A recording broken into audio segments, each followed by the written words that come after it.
Happy fathers day. Usha పత్రికలో నా article శీర్షిక నాన్న ప్రేమ పాలలోని వెన్న. తల్లి, తండ్రి, గురువు, దైవం అని ఆది నుండి అమ్మకు ప్రథమ స్థానం ఇవ్వడం సముచితం. అయితే స్థాన విలువల మాట అటుంచితే సంతానం అనే బండికి చక్రాలు, బండిలాగే జోడిద్దులు అమ్మ నాన్నలు. మరి నాన్న ఎందుకు అమ్మకు తరువాతే? ఇంటిలో టమోటాలతో బంతాట ఆడుతున్న పాపతో అమ్మ కూరగాయలతో ఆడుకుంటున్నావా, సాయంత్రం నాన్న వచ్చాక నీ సంగతి చెబుతా అంటుంది. కూరగాయలతో ఆడుకోకూడదని తనే చెప్పొచ్చుగా. నాన్నంటే భయమేసే తొలి బీజం. బడిలో అల్లరి చేసిన పిల్లవాడితో ఉపాధ్యాయుడు, మీ నాన్నను తీసుకునిరా, నీ తప్పులు చెప్పాలి. నాన్నంటే భయానికి మరో రూపకల్పన. ప్రతి ఒక్కరూ నవమాసాలు మోసి నిన్ను కన్నది అని చెప్పేవారే నిన్ను నవమాసాలు మోసిన అమ్మను గుండెలో మోసినవాడే నాన్న అని చెప్పేదెవరు? అందుబాటులో ఉన్న పందిరికే తీగ అల్లుకుంటుంది. అనురాగ బంధంతో పెనవేసుకొని పెరుగుతుంది. అమ్మ పందిరైతే పిల్లలు అల్లుకునే తీగలు. నాన్న పందిరి వేసి తీగలను అల్లించి వాటి పోషణ కోసం పొద్దున్నే నీవు నిదుర లేవకనే పనికెళ్ళి, పొద్దుపోయి నీవు నిదురుపోయాక ఇంటికొచ్చి నీ తల నిమురుతూ తన అలసటను మరిచే నాన్నకు నీతో సాన్నిధ్యం ఎక్కడా? ఓ మగాడు తన కోసం బతికేది తను తండ్రి అయ్యే వరకే. తరువాత బతుకంతా పిల్లల కోసమే.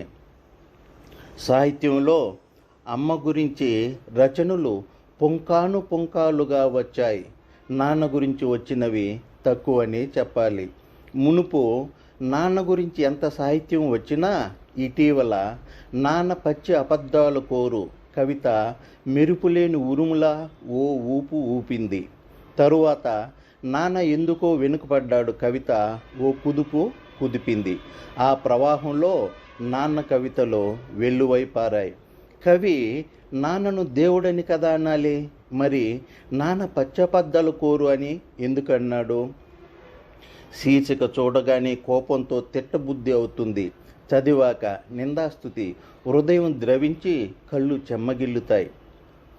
బట్టల కొట్టులో నాకు పట్టుబట్టలు కొని తనకు పడవని నూలు బట్టలు కొన్నప్పుడు నాకు తెలియలేదు నాన్న అబద్ధమాడుతున్నాడని.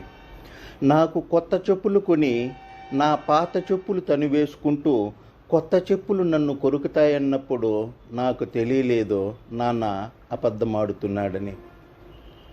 నాకు లడ్డులు కొనిచ్చి తను పిడికుడు పప్పులు తింటూ తీపు నాకు పడదన్నప్పుడు నాకు తెలియలేదు నాన్న అబద్ధమాడుతున్నాడని.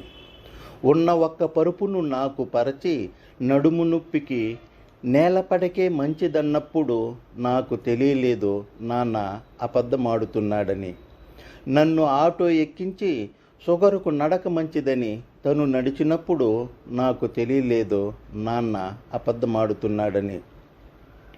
నా ట్యూషన్ ఫీజు కోసం ఓవర్ టైం చేసి లేట్గా వచ్చి స్నేహితులతో పిచ్చాపాటన్నప్పుడు నాకు తెలియలేదు నాన్న అబద్ధమాడుతున్నాడని.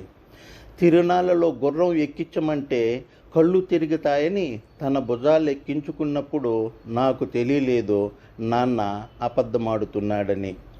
నాకు అన్నింటినీ ఇవ్వడానికి నాన్న ఎన్నింటిని కోల్పోయాడో, నాకు అన్నింటినీ ఇవ్వడానికి నాన్న ఎన్నింటిని కోల్పోయాడో నాన్న డైరీ చదివేదాకా నాకు తెలియలేదు నాన్న అబద్ధమాడుతున్నాడని.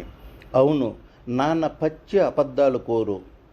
నిజమేగా, పిల్లల అవసరాలు తీర్చడం కోసం అలవోకగా ఎన్నో అబద్ధాలు పలికేస్తూ. బిడ్డ పడితే గాయమైతే అమ్మ ఏడుస్తుంది, మరి నాన్న కన్నీళ్లు కనపడవు. ఏమీ కాదంటూనే భయంతో కారి చెమట చుక్కల్లో దాచేస్తాడు. అమ్మ భూమిలా ఆధారమైతే నాన్న పచ్చుల్లా పారడే పిల్లలకు తన దేహాన్ని గొడుగుల మార్చి రక్షించే నీలాకాశం. పేదరికపు తండ్రి ఉంటాడేమో, ప్రేమ లేని తండ్రి ఉండడు. చరిత్రలో హుమాయూన్ పరాజితుడై అడవి పాలైనప్పుడు పుత్రుడు పుడితే సంతోషంలో కానుకలు ఇవ్వడానికి తన చేతిలో ఏమీ లేనప్పుడు గంధపు చెక్కల ముక్కలను పంచి సుగంధంలా నా కొడుకు పరిమళించేలా ఆశీర్వదించండి అని అన్నారట. నాన్న ప్రేమకు ఎంతటి చక్కటి తార్కాణం. కష్టంలో కన్నీరు తుడిచి, ఓడినప్పుడు భుజం తట్టి నేను లేను అంటూ భరోసా ఇచ్చే నేస్తమే నాన్న. నేటి రోజుల్లో స్త్రీ పురుషులు ఇరువురు ఉద్యోగులు కావడం వల్లనైతేనేమి, లేదు అంటే ప్రేమను దాచుకోలేకపోవడం వల్లనైతేనేమి, మగాళ్ళు పిల్లల మలమూత్రాల విసర్జనలను శుభ్రం చేయడంలోనూ సంరక్షణలోనూ స్త్రీలతో సమానంగా చేస్తున్నారు. హర్షించదగ్గ పరిణామం. దారిని వెళ్ళే ప్రతి స్త్రీని అమ్మా అని పిలవచ్చు, కానీ కన్న తండ్రిని ఒక్కరినే నాన్న అని పిలుస్తారు. అంతటి అద్భుతమైన ఏకైక పదమే నాన్న.